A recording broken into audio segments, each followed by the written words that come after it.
three of us all farmed one way or another until the eldest brother ran into marriage problems and had to depart the business rapidly before we didn't have much of a business left. And then in 1959 we had bought the farm, which put undercover into the National Trust at the time, and that was very restrictive as far as developing our tourist business was concerned. But we battled on and managed to get something done there.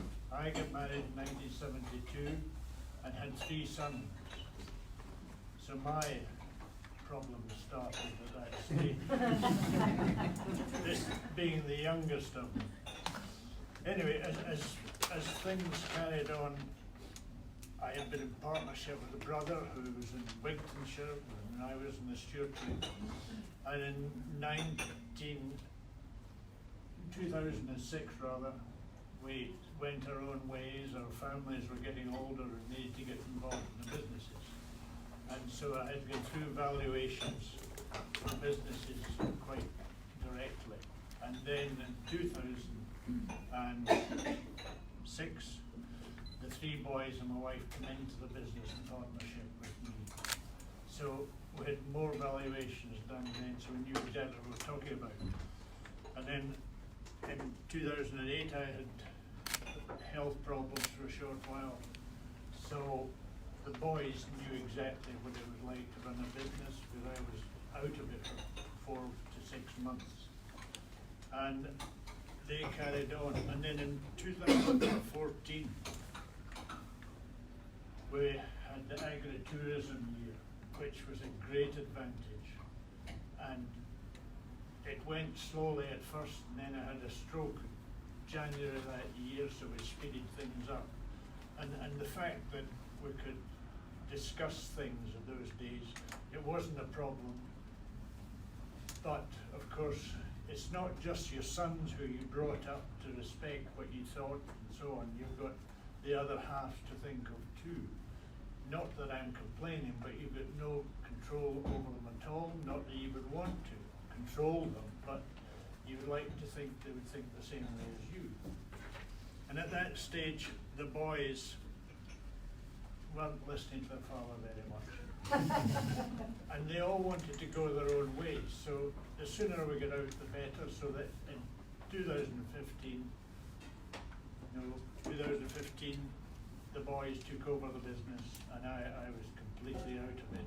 I mean, there were still documents to sign and hand things over, but it was safe and had passed away. So that was one great relief. And they have created 3 businesses, and they're all in their own with their wives, and I'm not involved in the businesses financially in any way, although I can lend them money a little if they need it, but not very much. And they employ me now, so I've had money in my pocket for the first time in my life. And you know, it's great to be able to help them, knowing which one you help, it's up to me. And I try to share my time with the 3 of them. The eldest looks after the tourist business down in the coast. The middle son does the farming, and Duncan is in his outdoor activities and his wedding venue. And I'll hand you over to Duncan to take over from there, because I don't do anything but pick up fag ends around the wedding venue.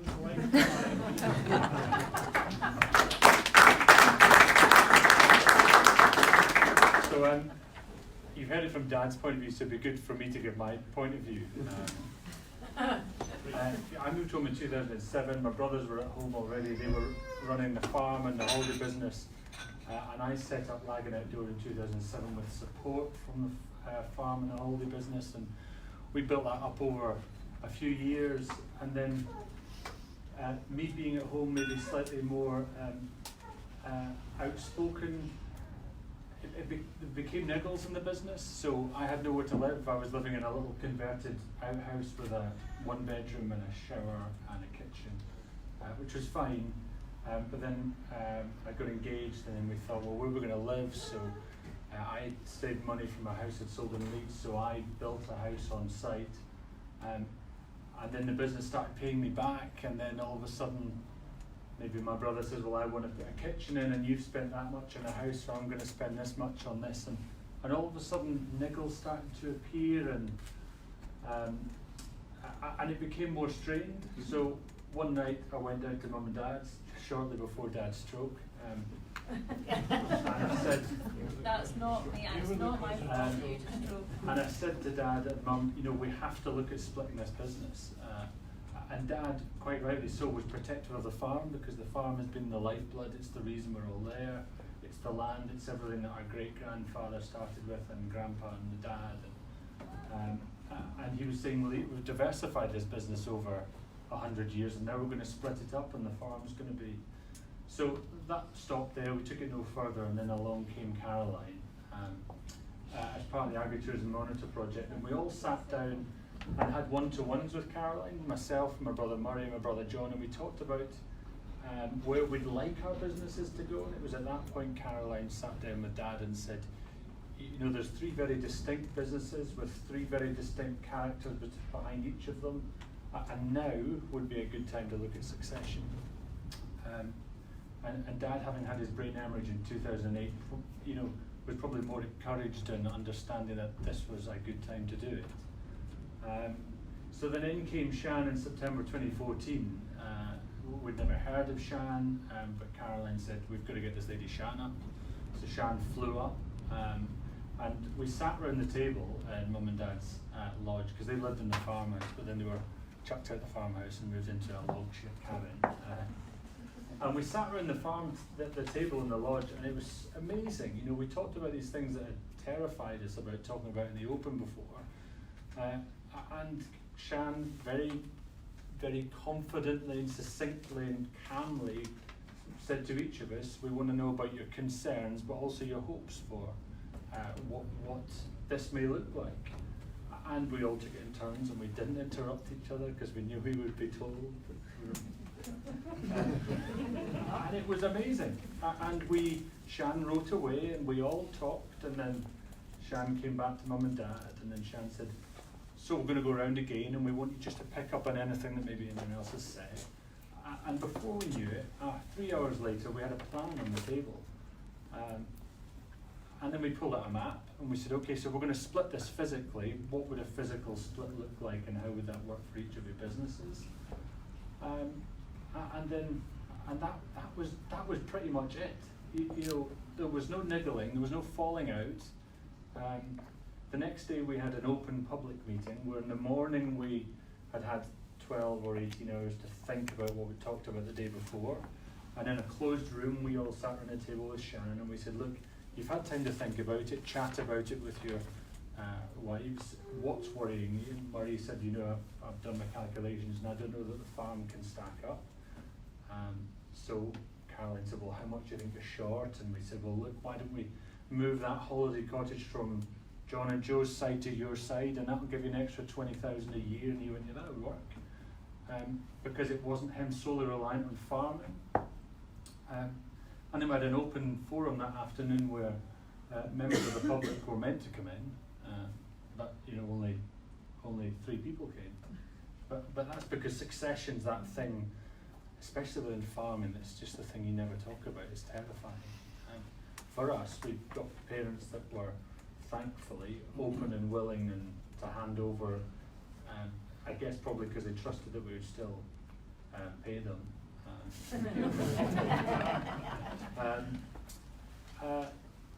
So yeah, then straight after that, pretty much, we got our accountants and our solicitors in. We changed accountants. You know, we knew the accountants.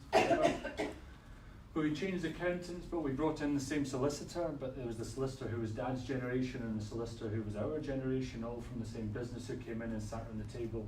Looking back on it, we may have used different solicitors, but it worked. We were all in agreement. There was nothing to fall out about.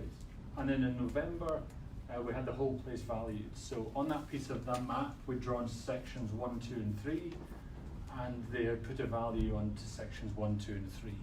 And then on Christmas Eve, 2014, values came back, And they weren't a million miles away. You know, you end up arguing about the last $5,000. You know, but it was brilliant. You know, we all went, yeah, that's fine, because of the value of the land.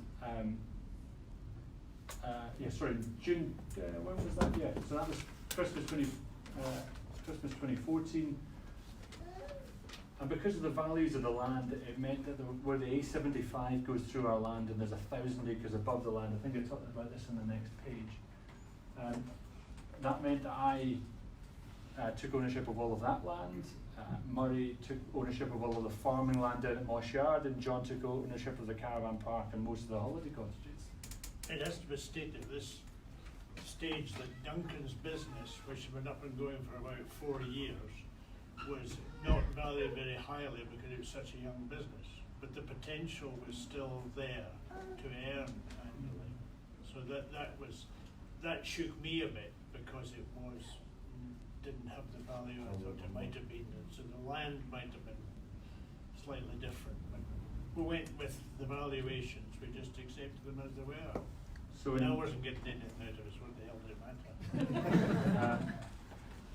So in June 2015, for the first time ever, Lagan Outdoors started trading on its own, and at the beginning of June 2015 I started paying my own wage. And that was terrifying, because all of a sudden, you know, before actually you realise the security you have with 3 businesses, and 3 businesses that trade at different times of year with stock sales and deposits for caravans and everything coming out different. You always had a fairly steady cash flow, and then Lagan Outdoor from April to October was really busy. Well, all of a sudden, we didn't have a cash flow, and it was quiet, and okay, we were in the middle of our summer, but we got to October that year and our income stopped, you know, so it was a scary time, but not being able to rest on our laurels allowed us to, you know, drive forward and live and die by the sword. I think there's maybe put in here. But the caravan park for my brother John, you know, it was valued highly, and that maybe was a difficult thing for him to swallow. It had a long trading history. It's in a hugely sought after location on the coast. People are going to come all year round irrespective of the weather. Yet Lagan Outdoor, having been a short trading and very seasonal, you know, for example, our zip wire didn't run for 5 weeks from the beginning of October to the end of the first week in November because of a tailwind. So that's, you know, tens of thousands of pounds we lost, but our staff are still there waiting to run it. So that's why seasonality of Lagan Outdoor became quite difficult. We transferred the holiday cottage, and then all of the land at Lagan, my brother Murray now farms all of it free of charge. That was something that Dad wanted written in the minutes of agreement from the start. But he maintains it. As long as he maintains it. Got some questions to have about that. But again, you know, we had to respect Dad's decision on that, and that's fine, because we use 5 acres of that space, maybe 7 now with the new snugs. But why would I want 1,000 acres to then let out to other people and worry about who's coming on and off site? And I'm not a farmer, so I can't look at a sheep and see what's wrong with it, or a cow. You know, it's not my forte. So. And then the changes, I guess our family lives have got on a lot better, because we as I say, live and die by the sword. My wife gave up teaching and joined me in our business, and we could make decisions quickly about growth and about diversifications and about risk.